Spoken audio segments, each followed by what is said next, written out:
Hi folks, good morning. This is Chris Ebert. I'm a lecturer in industrial design and I'm going to be doing a little bit of demonstration here for 3-point sketching. So this is all going to be line drawings with pencil and either ink pen or biro, as they're called in Great Britain, ballpoint pen. Right, so that's what this is going to be about.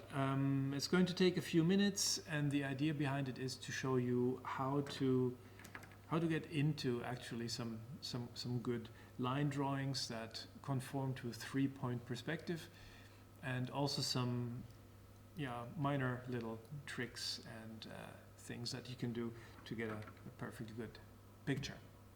Okay, now we go. Okay, let's start with the basics here. One of the first questions is, what kind of paper are we using? I use A3 paper. This is just normal printer paper. In this day and age, there's like no reason really not to use it. Another question is, what kinds of pens are we using here? This is a lead pencil, a lead pen. I like them because you'd never need to sharpen them. They stay the same sharpness or width as you will all the time. I also use this here, which is an ink pen really. It looks like a biro, but is an ink pen. It's the type that gives you a steady line right away. I also use these. I like those very, very much. They're actually my favorite. That's the kind of click pen that starts up dry and then comes to life only after a while. What I like so much about them is, maybe you can see it here, you can let your lines taper off. And I'm using just one red pen here also, just for the sake of having another color, just in case we want to make any highlights. And I am of the opinion that with these 4 pens and that kind of paper, you can create some perfectly wonderful stuff. Right, next step, make sure you have enough paper. There is nothing worse than working only off one piece of paper. Why would you do such a thing? We have the right to use lots of paper as designers, so let's do it. We're creating value here. How do we start? How do we start to draw a saw handle? Well, actually, the first thing to think about is, how much of this sheet are we going to take up with that?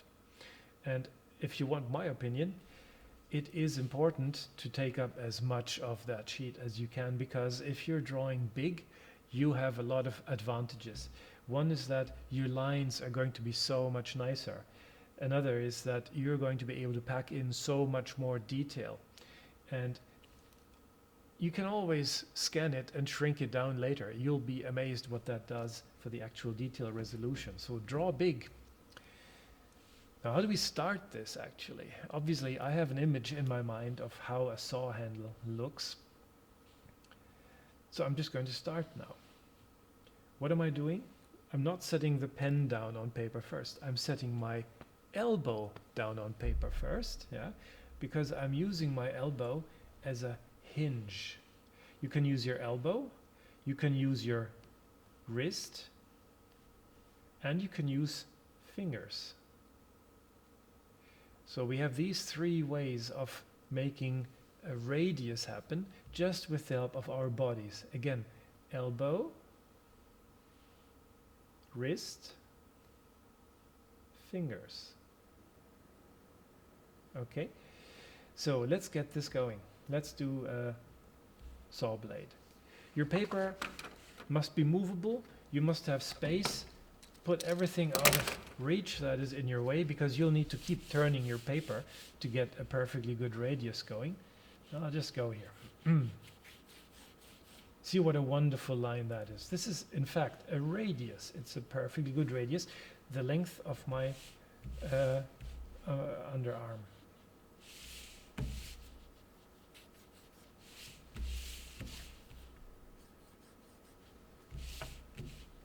And as I go, you see that I keep changing from wrist radius to elbow radius to finger radius all the time. And that gives me these really concise looking lines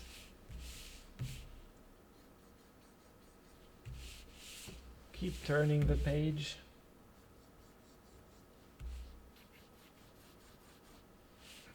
And you're going to end up with a great shape. Right now, obviously, as you can see, this is not a 3-point perspective because I'm just drawing a side view of my blade handle. I'm doing that because I want to get an idea of what it actually is that I'm drawing. So you can always start with a side view to make sure you know what you're doing. You need to understand the object that you're drawing first. And this is clearly easier when the object already exists, but we're talking an industrial design context here, where we may very well be talking about things that are not in existence. So we have some rivets here maybe. To make sure you understand what we're doing here, this is an actual saw blade. Okay, I'm going to add a little bit of the saw here. This is how the saw blade is mounted in.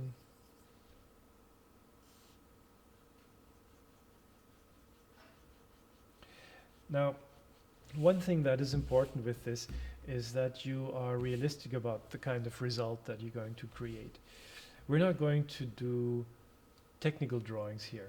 These are sketches, okay? So they're going to be loose, there will be some rough stuff in them, and that is perfectly fine. We are also going to put on material, we're going to make it look like the real thing in a sort of comic book cartoon style, if you will. And maybe we are going to have different materials in here, so I'll put in a parting line here. Because maybe this is a 2-piece injection mold. God knows why somebody would do that, but we're just drawing, okay? This isn't the real concept. Okay, so now we know what the shape is going to look like. This is what we want, and we want to show this in a 3-point perspective. A 3-point perspective, just to refresh your memory, means that we have 3 points on our paper from where all our construction lines are coming. So if we are saying we're going to put a cube here in the middle of the paper, we put one line here, one line here, one line here, and already we know, okay, our cube is gonna sit in here somehow. Yeah, then we decide it stops here, so that's the next line, and that's the next vertical. And look at what a dramatic looking skyscraper that is we're building here. You notice I'm not using a ruler. I think rulers are for wuzzes. You should, as a product designer or industrial designer, be capable of freehanding it. If that scares you, relax, it shouldn't. I only learned this myself. It's a technical thing and it comes with practice. It's not expensive. You just need lots and lots of paper. I think these are like maybe 15 pages. You'll need at least 20 or 30, I think, to acquire the what's it called, the psychomotor skills level. So the idea there is if you do something 22 times, it becomes second nature to you, and you'll do it automatically.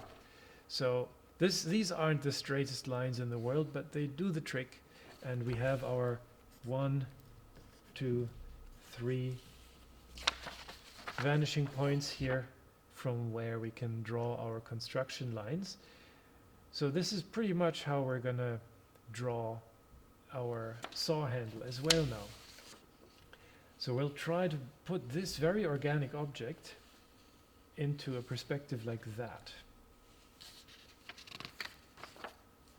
I'm not even going to draw these 3 points, because really all you have to imagine is that you're going to show this object in a very dramatic, distorted perspective.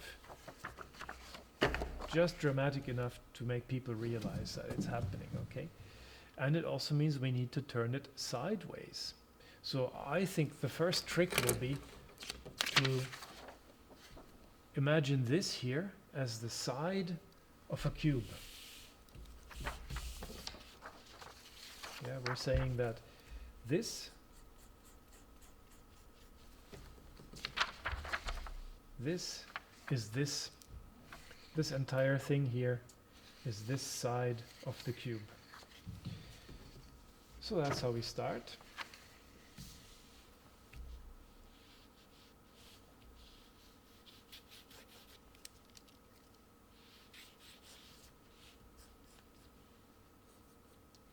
I'm using very loose pencil lines now, not as before, because this time I'm actually going to turn this into a nice line drawing.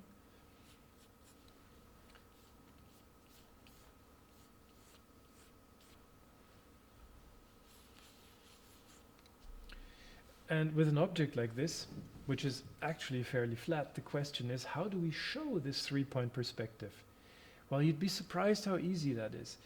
All you need to do is keep in mind that this line is the same as this line. So the next thing we need to add here is the equivalent to that here. That would be like this, won't it? And then the one at the top here, that'll be like this. Now you can see how these two lines are moving at different angles and they're converging somewhere over here, right? If we draw this like this and this like this, you see these are forming a vanishing point that's currently, it's probably over there. And they all need to do that. They all need to fan out from there. So that means this line here needs to go up like that as well. And bingo, you can just draw almost a parallel, but not quite, because it tapers down, it gets narrower towards the end, doesn't it?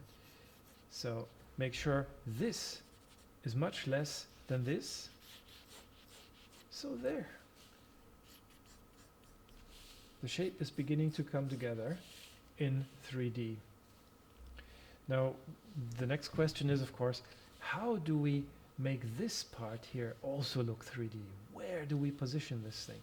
Well, we have our point about here, so we make a construction line through the middle of it. With middle, I mean, you know, it's as much space here as it is here. And so we know that this will have to be the widest point, and we follow that. And it'll be about here, right? So we just draw the parallel to this.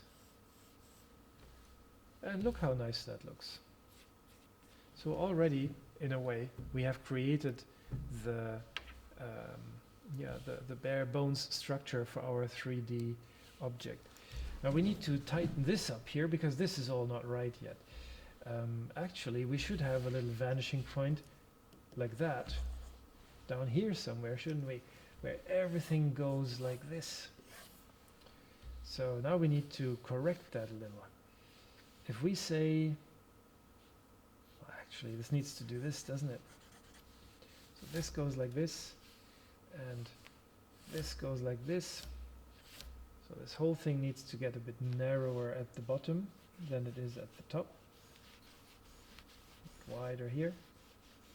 And you see how I'm not at all worried about it looking messy. It's fine, make it messy. We have lots of paper. And don't forget, there are no erasers in the world, okay? Nobody who is a designer will ever use an eraser. What we do instead is, once we think what we have is reasonably okay, we take the next sheet of paper, put it over this one, and now we move in with the good pen. Yeah, we can see through this how our shape should look, and then we do a nice job. Here I'm using my favorite one, the Biro. Sometimes they're called Bic pens in the United States. It's a brand actually.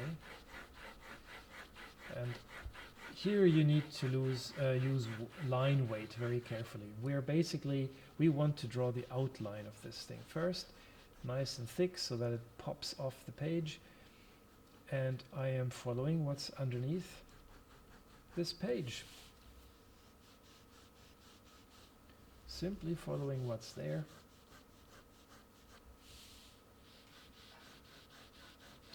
You can always make your lines thicker in the end, of course.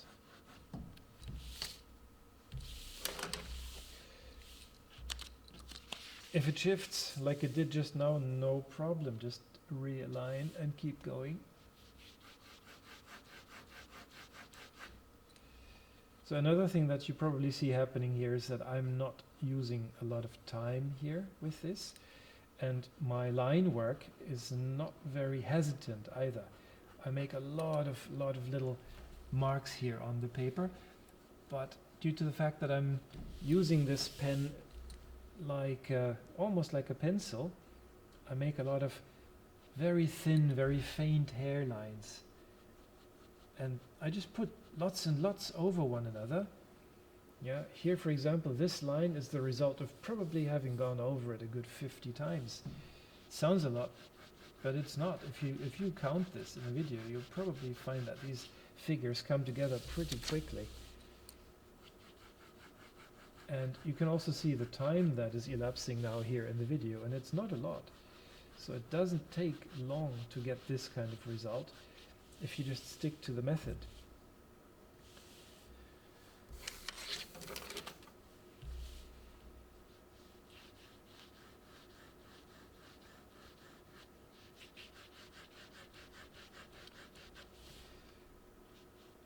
Now it may not be very obvious that this is a 3D perspective, or a 3-point perspective, but you've seen me construct it before, right? We have our construction lines in this, so it should be okay.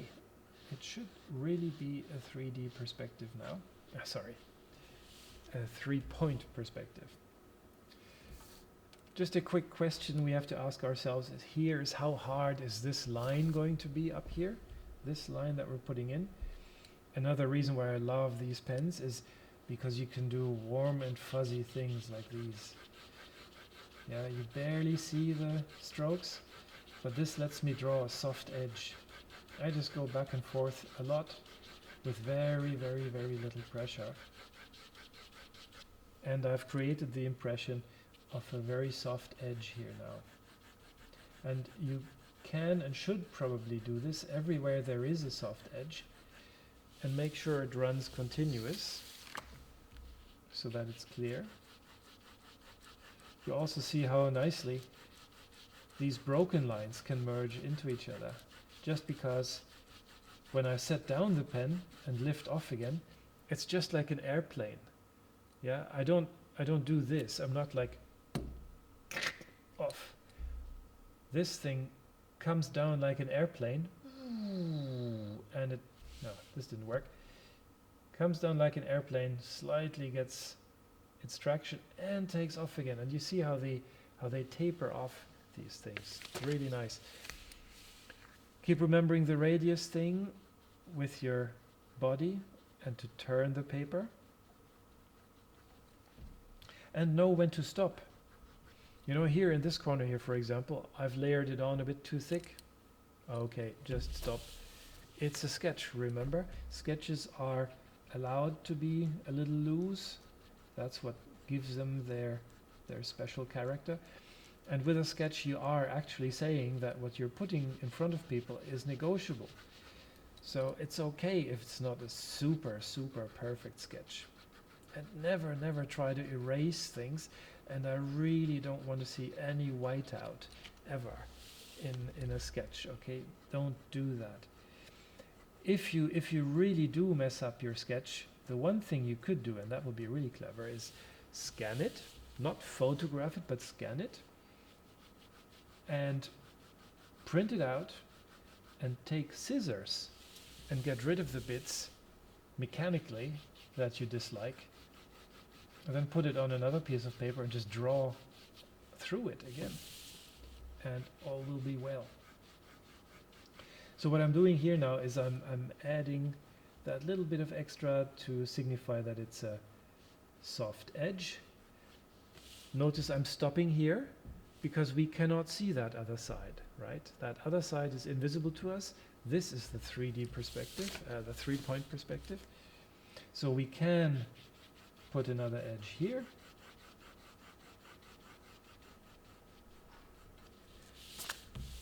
But we cannot put it here because it's facing away from us.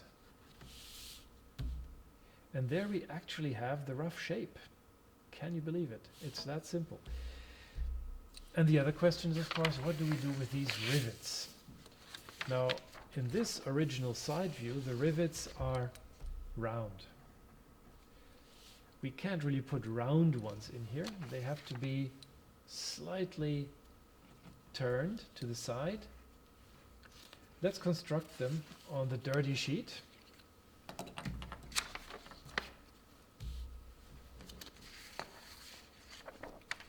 We know they're going to be sitting about here, and here, and here.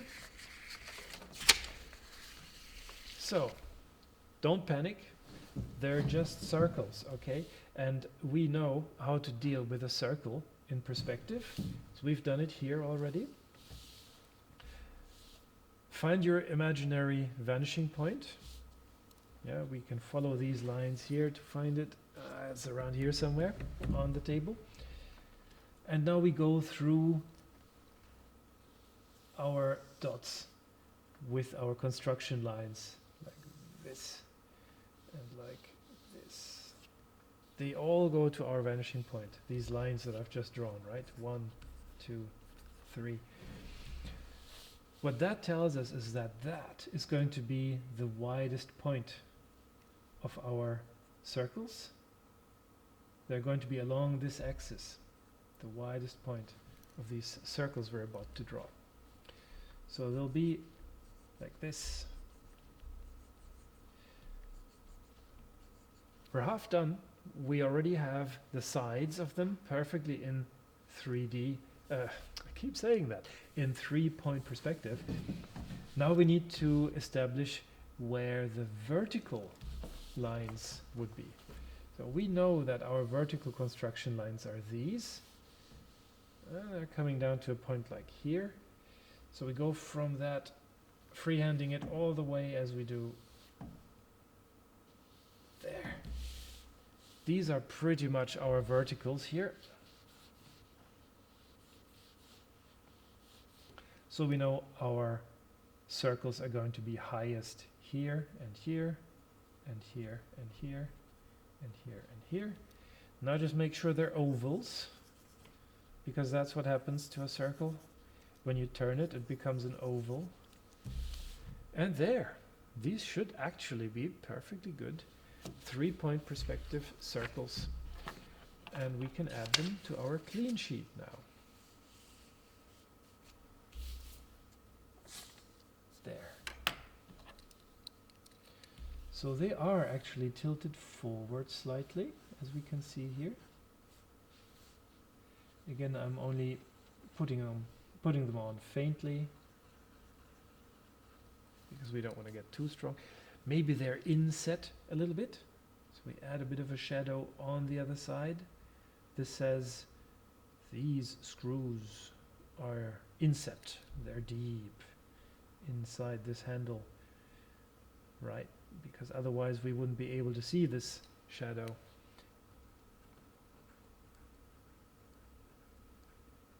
And perhaps we put a little iconic thing here to say these actually are screws. So we put this here.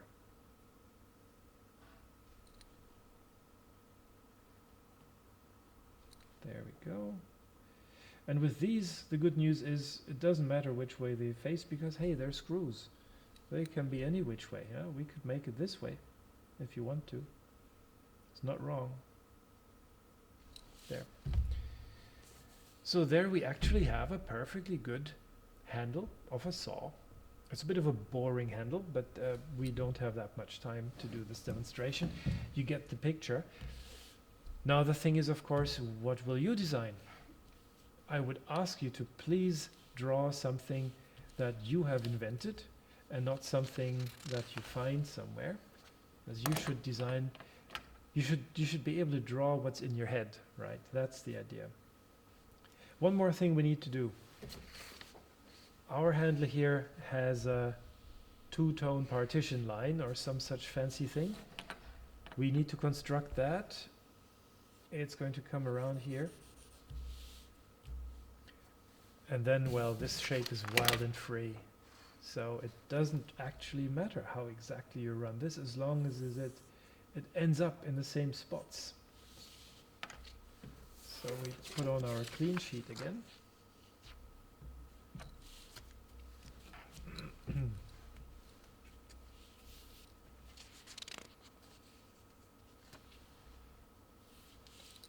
And put that through.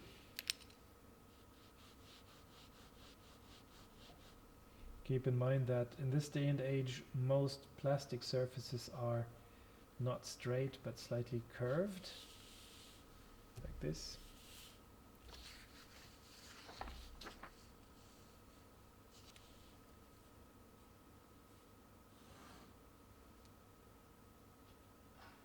And clearly this line will now have to also be seen here, as it's not just on the side. This is the same piece of plastic, right? So we need to construct how this continues. Let's go back to the dirty sheet. We can construct that using our construction lines. There's one running here, there's one running here. The one that comes from here should probably go like this. See, we have this one, we have this one, so that one's probably going to sit like this and go to the same vanishing point there.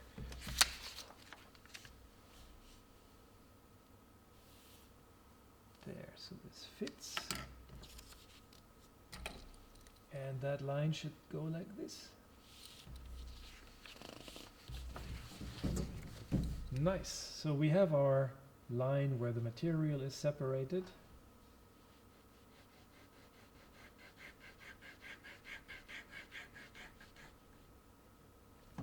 Now we need to do a bit of a reality check. I don't think a saw handle looks like this. There's something missing. We need to actually put that saw blade in, don't we? So what does that look like? I would think there's gonna have to be a section where something's missing, just enough space for the saw blade. And we can simply follow the lines next to it to construct that.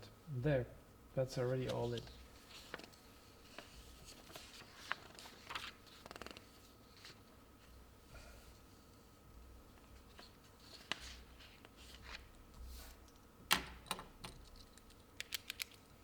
So, one here, one here.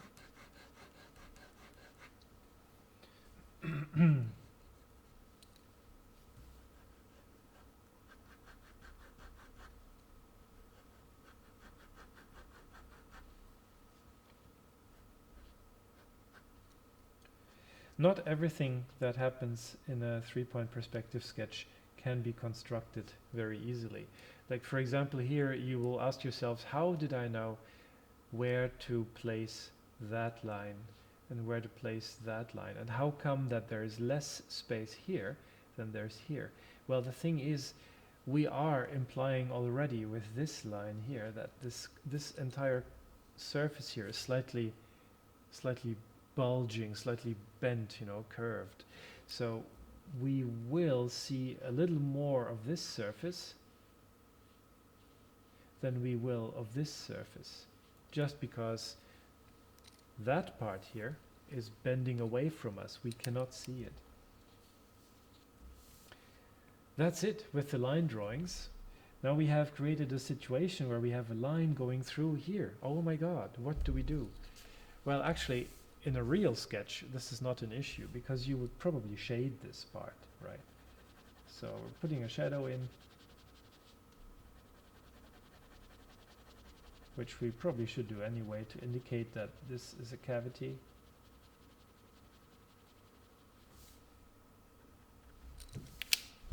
Problem solved. So here you go.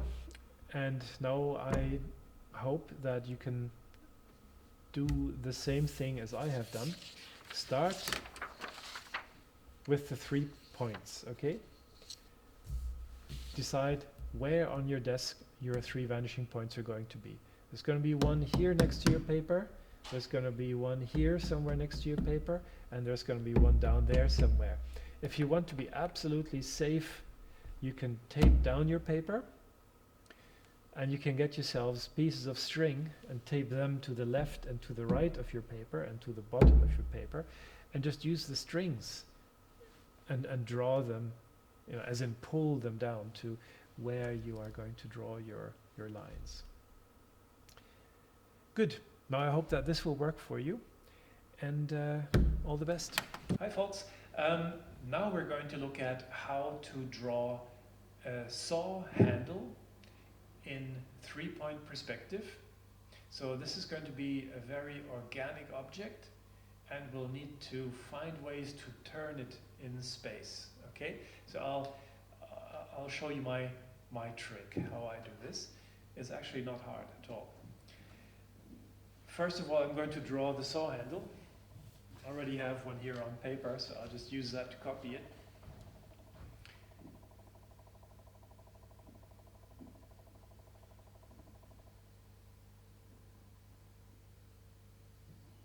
I'm just going to draw a really rough one.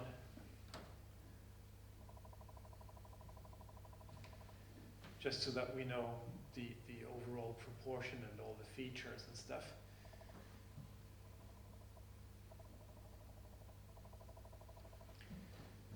So let's say this is it. Pretty much. The thing with 3-point perspective, as you may remember, is that you have 3 points in space. 1, 2, 3. And from there, you construct everything. So let's say if we wanted to put a cube here between these 3, we would start like this. Yeah, this one down here always gives us our verticals. And this one gives us horizontals. And this one also gives us horizontals.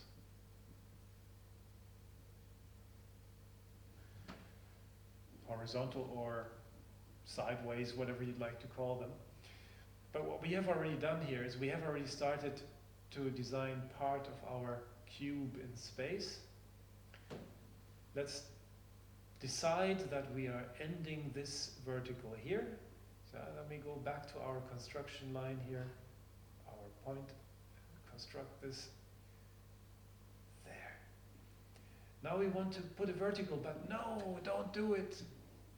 This is where you take your reference from for this vertical, okay? You take it like this.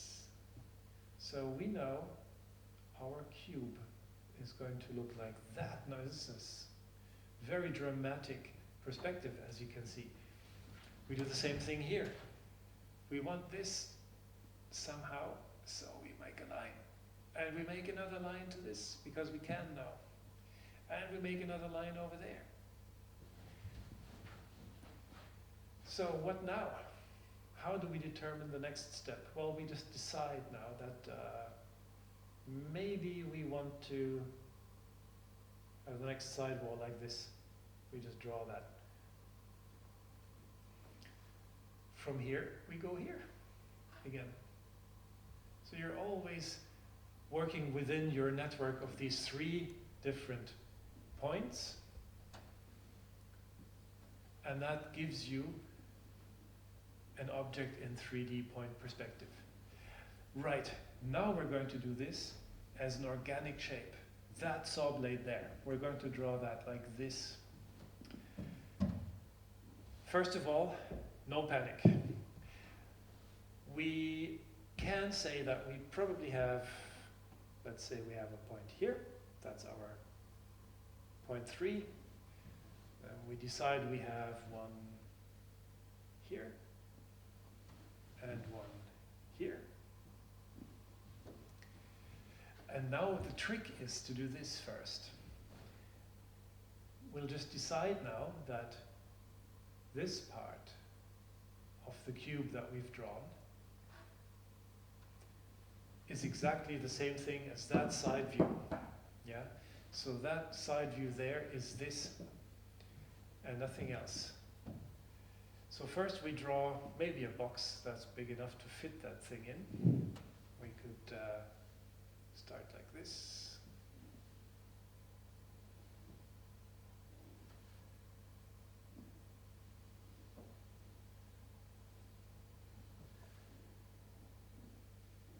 And then we have our vertical here.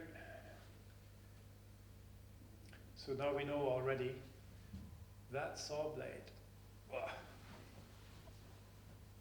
will have to fit in there somehow.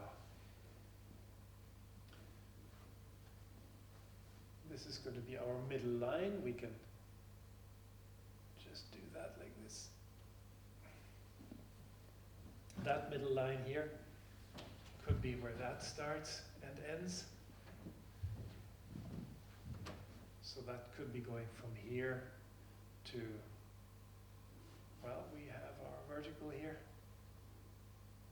Yeah, all the way.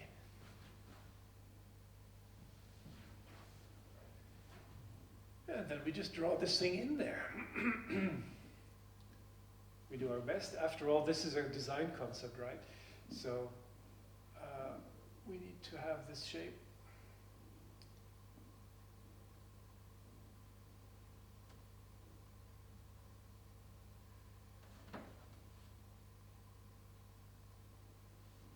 And so on. So now the next thing will be, how do we design this? How do we draw this? Now we need to make that connection here. So we know already, when we look at how far up that point is, it's got to be pretty steep here. This is it. And we do the same thing with the end point of it. It'll be somewhere like this. So you see, when we're creating the silhouette already, we know how far this can go. And it's the same thing with these things. It's going to get pretty fat up here. And pretty thin back here.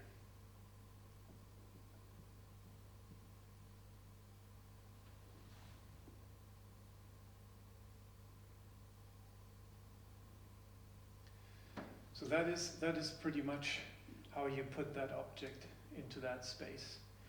You will have the same construction question back here, of course, because that has depth.